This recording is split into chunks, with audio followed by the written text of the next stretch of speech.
So psyched to have you guys here for the Joe's Valley Photo Clinic, hosted by me. I'm pretty excited that we're doing things different this year, giving us an opportunity to reach more people and, you know, share what we all love, climbing. And, you know, if we can take some good photos along the way and get each other psyched, that's what I'm all about. I'm excited to share some tips in editing that have helped me and some tips that help me every time I go out and shoot with my friends or just go climbing and shoot around. So another thing I wanted to do is do a little photo contest between now and, I don't know, let's say like a week. Like, what date would that be? Let's sync this back up. All right, we're back. Okay, so another thing I wanted to do for the photo clinic was to kind of do a little photo contest for Joe's Valley Fest. We'll start it the second we do this clinic and run it for 1 week. So it'll end on October 4th or 11:59 Pacific time. And I'll just give away like a Mountain Smith backpack, free. Anyway, so I made a little video as I went out and climbed in Joe's Valley for a day with some friends. Let's go along. I wear a GoPro and we can kind of see like the angles I was trying to get. I don't know if I necessarily accomplished it, but then we'll take all those images and go into Photoshop and do some light editing that I think is easy enough for a lot of people to learn. And that will definitely help you with your photos. Thanks, guys. All right, so what to look for when shooting. These are just some simple things that have helped me find some success. Clear subject, story, where is the light? Clear subject, some simple ways to guide the viewer to your subject. Foreground elements, leading lines that lead toward your subject. Dark objects or light objects that might push the eye towards your subject. Story, what do we mean by story? It's what we've heard a million times. Who, what, when, where, how, and why. What this can look like in photography is what lenses are you using? How close are you to your subject? What's your subject doing? What emotions are being expressed there? Where is all this happening and how much of that do you want to include in the shot? Finally, where is the light? Where is the light coming from and how much? A lot of times I'll think about where is the light coming from? How is it gonna hit everything I'm gonna include in the frame? Meaning my subject or the background or the boulder, or so much or so little of the light can change and tell so much of the story.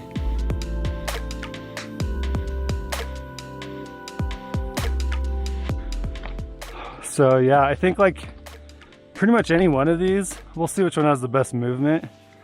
But like this background looks pretty dope. Little, I think they're all pretty easy. I like all these layers right here.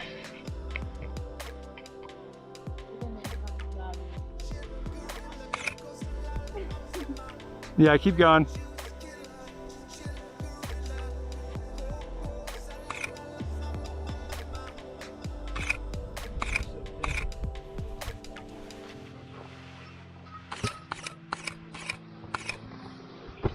Yeah, nice. Come on, you got it. Yeah, there you go. Oh yeah, I want to get that move, but from like over there.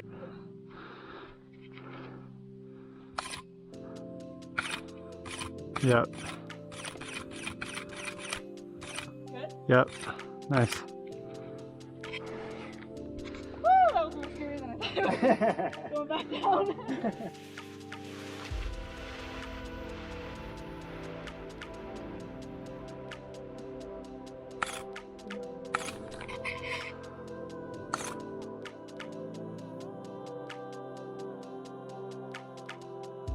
Shit, this thing is big. Okay. Do it. I'm gonna do it. Dude, I thought I was like holding on like this. I'm like, oh hell no. That was deceiving. That's like a whole hand.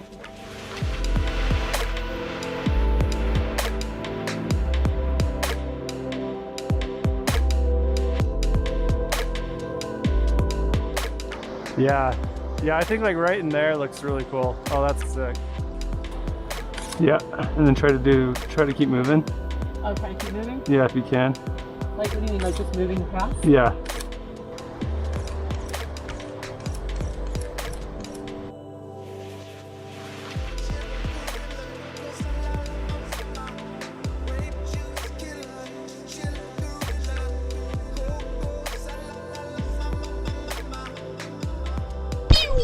Now that we've gone out and shot and we're back here, so now we just have to go through and pick which images that we like the most, and then we're gonna edit those photos really quick using a few simple tricks. I usually go like this so I can see all my files, and I've already gone through and selected a few that I liked, that I've taken, or that we took on this trip. Let's just go through and edit one, I guess. So this picture kind of meets all the qualifications that I usually look for, or at least like the basic elements that I'm looking for. It has, you know, a clear subject that is clearly separated. Our subject, we can see the face, the movement, the intensity right there. And that kind of tells the story. You can kind of tell, you know, where he is, where he's going, what the environment is. It's not a super wide image, which would tell more of the story. So the story really is him doing this move, or focusing on getting to this next move in this movement. As far as the raw image goes, it's a little dark. I always shoot planning ahead on how I'm gonna edit the photo. So that is why the image might look a little dark to you.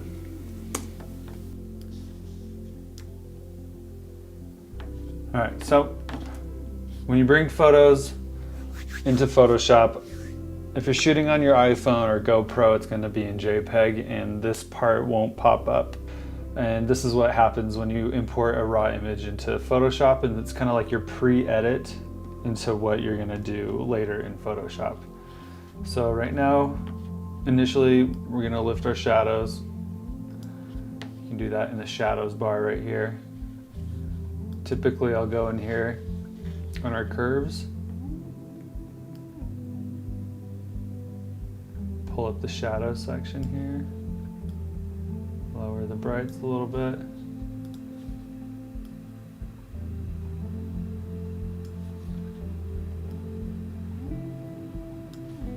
Or kind of get the image how I want it, for how I'm going to edit it in Photoshop. We want to keep as much detail in the shadows and in the highlights as possible.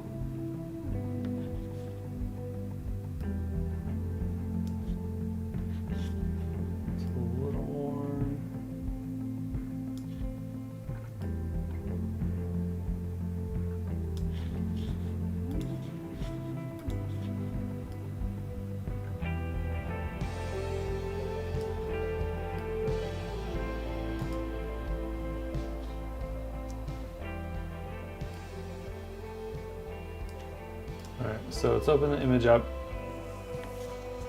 And if you're not shooting in RAW, your camera is going to kind of try and do that part for you. Alright, so initially right off the bat here, are we still recording? Yes, we are. Okay. So the only tools I'm really going to use here in Photoshop, just to keep it really simple, is our burn and dodge tool. And you can find that over here on the left side of your screen, right here. If you click and hold, you can see there's the dodge tool, the burn tool, sponge tool. Sponge tool is for saturation and desaturation. Burn tool makes things darker. Dodge tool makes things brighter. All right, so I'm looking at my subject right here, and there's a lot of natural light coming off the hillside behind him and kind of filling in the rock. You can kind of see the highlights there. So I'm gonna kind of take advantage of the light that's already there. So I'll select my dodge tool. I think I'm gonna start on mid-tones here, and this part, the exposure, is how intense that effect is gonna be.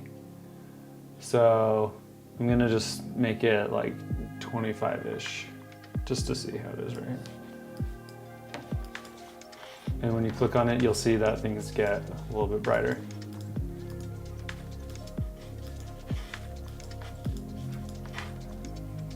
So one of the things that I like to do, since I do edit quite heavily is I do want my image to look as believable as possible or as natural as possible, but I still also want it to look the way I want it to look because, you know, I took the picture. So I've just gone through and I lifted up the shadows a little bit in certain areas, especially around his face. I want those blacks to be crushed. And now I'm going to go through the highlights and really accent right where the light is hitting on him and on the rock.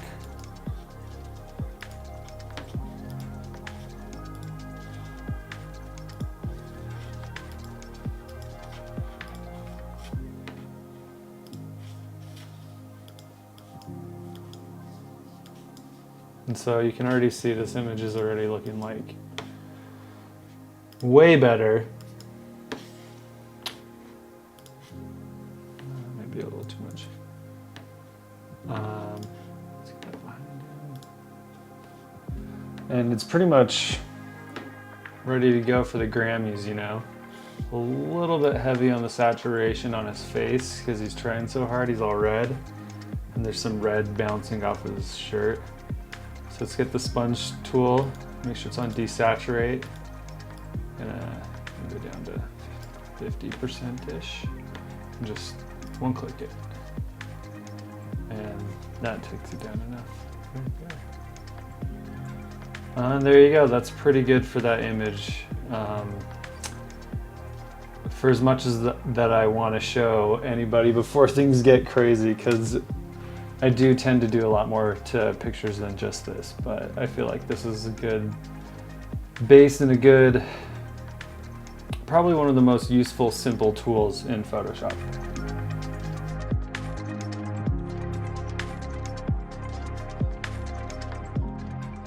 So I chose this picture of Joe because I felt like it met all the basic qualifications of, you know, what a decent photo should be. So we're just going to go in here with our dodge tool and just lighten up the midtones really quick.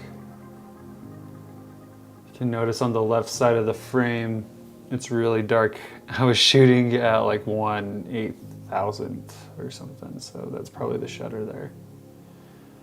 But we can brighten that up. We're also gonna use our dodge tool. Just dodge all the highlights from the light that's already there. It'll look like as if we're kind of painting in the light a little bit, but we're really just taking advantage of the light that's already there.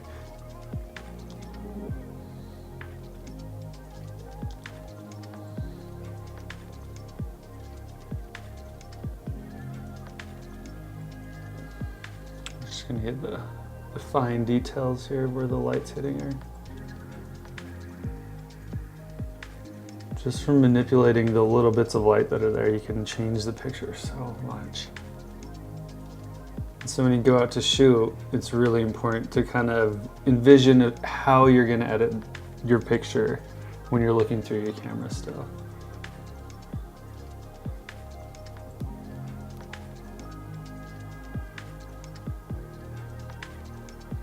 So one weird thing about when you're lifting up shadows and stuff is you get kind of this weird contrast saturation kind of thing you can kind of see on her face right now.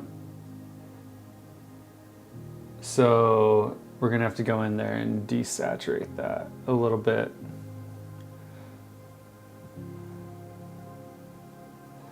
Or another one of the things you can do is with the same tools, just lift your shadows up a tiny bit. So lift the shadows a little bit. Kind of see that weird contrasting effect there when you lift up the shadows. So I think we're gonna have to go desaturate this.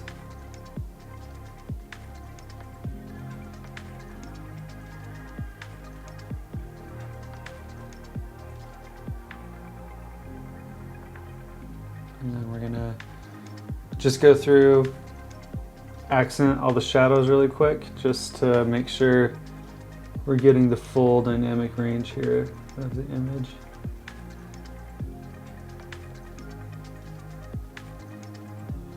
And I think that's pretty much it.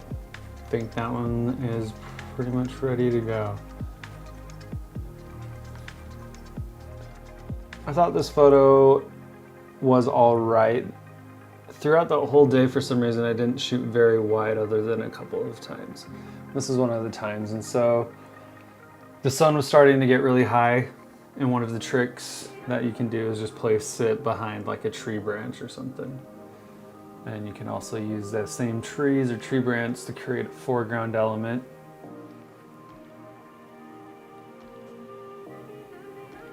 And you can use those elements, the foreground, the subject, the background, to kind of push your audience's eye around.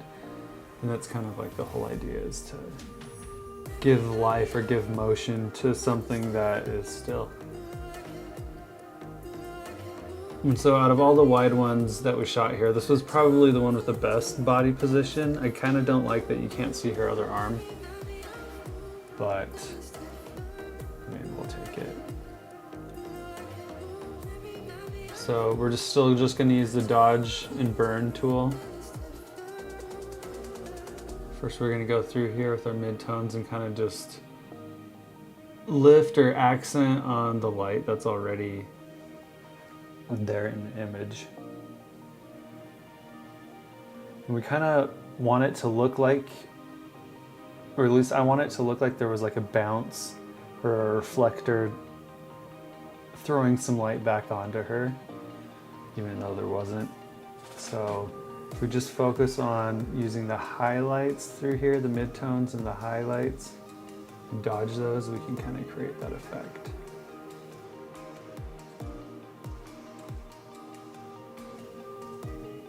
Dodge and burn tool is so cool. Some people don't like doing things in Photoshop or in post, and that's totally up to them. I think everyone should just do it however they want to do it. But dodging and burning used to be something you could do when you would develop film as sort of an effect as well. And we're going to go through here and just accent on the highlights now, just to make them pop.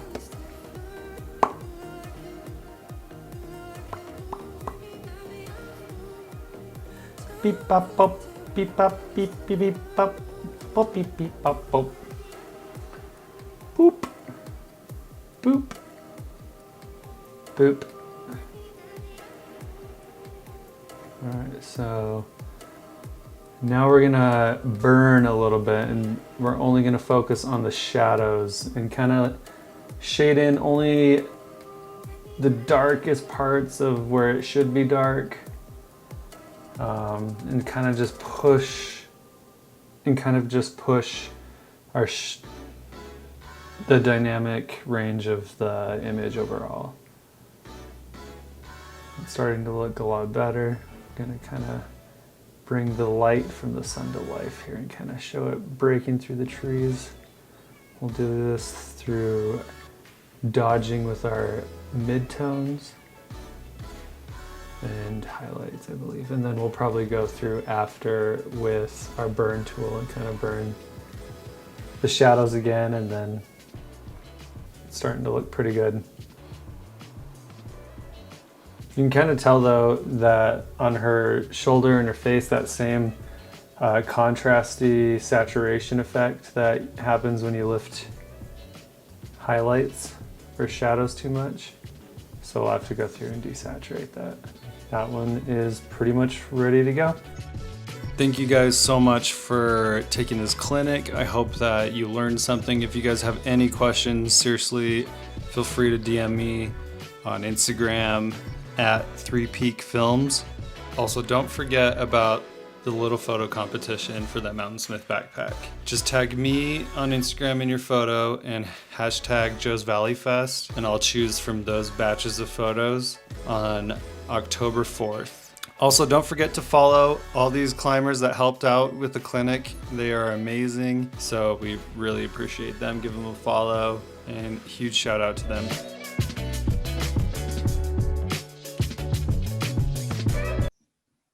Do we do it?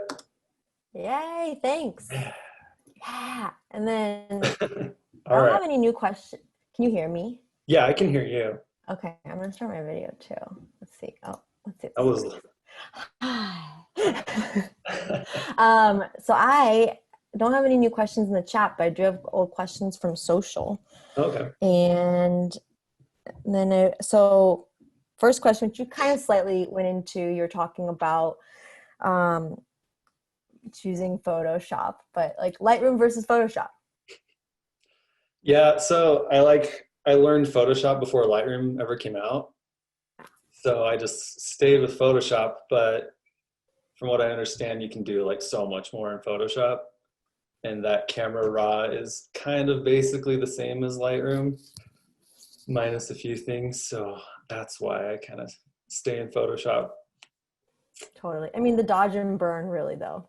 It's like the best thing. Yeah, it's like the easiest like tool that like helps a lot. Absolutely.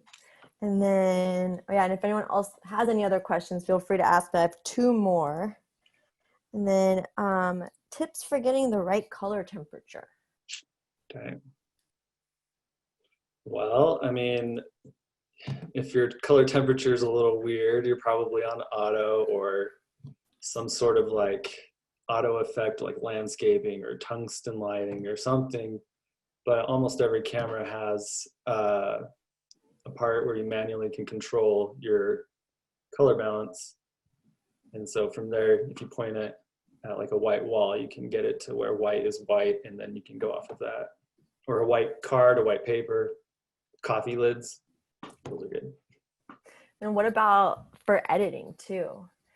I kind of just eye that out, and I feel Yeah. like that's something that with all the different like trends on social media, like a lot of people will pull their reds like way up, or things will be like way more warm colored and cool colored, and I think that's up to like the photographer really. I Personal tend to like things preference. a little bit more warm myself. Cool. Then, so you say you learned to edit in Photoshop. Uh, I had a question like, how did you learn? Did you like go to school? Did you take a class? no, so this was like how many, like 13 years ago. It was a long time ago, and there was like no YouTube videos, and like I had no one to teach me, so it was just like the longest, slowest process. But like eventually, the first thing I learned that was effective was burn and dodge and burn. Mm-hmm. So I've definitely used that a lot. And then slowly, like I learned a few more things, like with adding layers and then painting light on those layers, and Yeah. that's usually what I do now on top of all the other stuff. Or like I'll change colors of stuff too if I really Mm-hmm. want. Do you ever use actual like light reflectors and Yeah, stuff? yeah, I would prefer like doing all that, any lighting thing in camera versus post for sure. But yeah, on that one, it was just kind of like a casual day. Like I wanted it to be like as if the photographers were going out with their friends bouldering, so it wasn't like too specific to like shooting only. So we kept it pretty casual. But like you gave away like, your biggest probably tip for making photos look rad. Yeah, like it's gonna help. It should help people. It should definitely help people. That is like the top trick for like when you have a crappy photo, how to make it Yeah. awesome. If you're like, if you need lines to like go to like your subject, you're like, I'm gonna paint a white line or dodge a line through here, or Totally. like a shadow to kind of like point to the subject. I do that often, or like I'll try to take advantage of like some light in there to, Yeah. I don't know, dodge and burn. That's where it's Dodge at. and burn. It's what the professionals use. Awesome. Well, yeah, we are recording all of this, so we're gonna have it live on here for the next month, and then figure out another place for these awesome videos to live because we will not be wasting it. Oh wait, you got it in the chat. One's invisible Link it. capture. Oh yeah. I guess that depends on like how, like what focal length that lens is if you want to create more depth. But I guess it could work either way, if it's a really wide lens or a tight lens, that if you use some sort of foreground element, and since your aperture only goes to 4.3, if you put it like right next to your lens, you'll probably get a lot more bokeh, which I assume that's what you're trying to get, Lincoln. And Lincoln's question was, any tips for using a lens that doesn't have a huge aperture? Oh wait, that was the one I was just trying to answer. Right. That's what I was saying. Okay, sorry. It's okay. We're in a brave new world. We're in a brave new world. It's okay. The fact that you were able to get on Zoom and screen share, I'm super proud of you. So thank you. I've come a long way. Absolutely. Have any tips for getting your name out there? Ooh. These days, I don't know. I've been losing followers like crazy. I'm being honest. I know. It's also a brave new world for social media, huh? Yeah. I don't know. I mean, You I should be think able to if you post on post Instagram consistently, the algorithms tend to like consistency. And if that'll get more eyes on your images, but obviously your images have to be to a certain quality or speak to an audience in some way for people to stay there, I guess. It's true. I know. I remember just reading about Jimmy Chin and how he got his start, and he's like, well, I just went to like the photographer's office and sat there. And I think that was Galen Rowell, if I'm not mistaken. And he just went to Galen Rowell's office and just sat outside of it until Galen saw him and then accepted him. We're like, well, that doesn't really happen anymore. No. But great. I do have like some other tips, I guess. Oh, yeah. Wait, nope, they just left. They left my brain. Sorry. Getting your name out there. Was it tips about aperture? Oh, I'm trying to think. It's gone. Oh, good question. It's okay. If it comes back, It might come back. I've been editing for like 10 hours, so. Dude, me too. Yeah, you've been working so hard. Okay, it's thankfully been always worth it. So if we have rad people like you doing clinics. All right.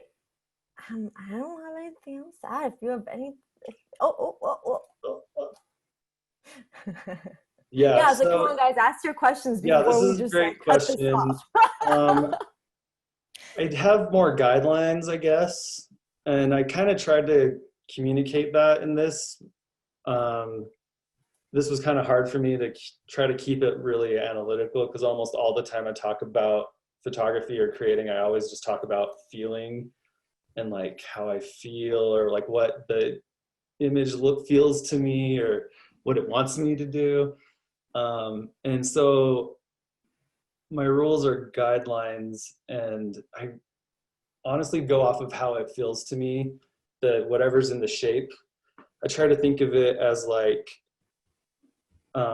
forgetting the subject matter completely, just the colors and the brightness of the colors can that alone should be able to make your composition look good. And there's like a lot of different exercises you can do for that. One of them is if you get like a square or like a rectangle, and then cut out a bunch of different black circles, like a white rectangle with black circles, different sizes, and you move them around in the frame to create different ways of like pushing the viewer's eye around. So it's like a big circle or like a little circle that'll like move your eye this way. So I think if you like focus on stuff like that while you're out shooting, that could be a good tip to like create some sort of visual movement. I don't know. I'm going off of whatever I feel. I mean, it also sounds like, unfortunately, there's no replacement for practicing a lot. And that kind of does remind me of what I was going to say to Gray. Yes, I did it.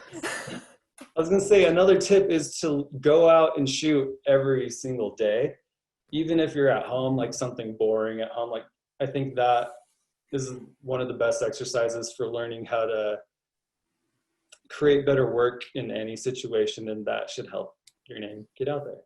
So. It's also true. We've had people, like, I remember I for the Women's Fest, you know, it's like we've had people asked to take photos like for different events, which is obviously not a good thing right now since events are just not happening, unfortunately. I know that is like, you know, they need photographers for things like the International Climbers Festival, or they will again at some point in time. And it's a good way to meet athletes and to meet reps. And so I would also recommend that. I think that's I do a lot of festival things. Really good tip. That's a good pro tip right there. Just giving away the real secrets. Make friends with pro climbers. Even if you're not good, people are going to see your name. That happens often. So true. It happens a lot. So true. No, Including definitely. Yeah, no, we and me. I've latched onto a professional climber in the past, absolutely. But that is actually a solid tip, and how a ton of professional photographers have gotten their start. Yeah. Especially if you're into climbing photography in particular. Yeah, good tip. Yeah, absolutely. Awesome. Any more questions, you guys? Questions? No. No. Oh wait. Ready? Okay. And then, yeah, I have one. Wait for another minute and see. So what is your favorite? So I know you obviously like shooting at Joe's Valley. What's your favorite place to shoot in Utah? Is there like a surprising place you've shot recently? I went to the Uintas for the first time, even though I've lived here my whole life. That's hilarious. Yeah, and they were just crazy beautiful. So, and like the access to views that are like top notch, or it's a little too good of access probably. There's a lot of people up there, but it's beautiful and it looks, I don't know, that's kind of like one of my favorite spots right now. Totally. I've only been there once. It was very, very, very pretty. Yeah. Absolutely. That granite is amazing. I think it's granite. I think it's granite. Yeah. Granite, quartzite. Sure. It's hard. It's very hard. Thank you so much. Yeah, and really, really appreciate your time and your video. Your masterclass was awesome. Thanks. I appreciate it. Thanks for like having me do it again and stuff. Yeah, of course. We'll keep forcing you into this. Yeah. And then you are the host of the meeting, so you're the only one that can end it. Oh, okay. Well, I know you're fully in charge of your own clinic. Isn't that crazy? Oh, yeah. Get out there, shoot. Message me with any questions or tag me in your videos and photos because I love to see other people's work because I get inspiration from it.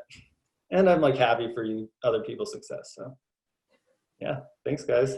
Yes. Don't forget the photo contest. Woo. Photo contest. Yep. All right. So do I hit stop recording?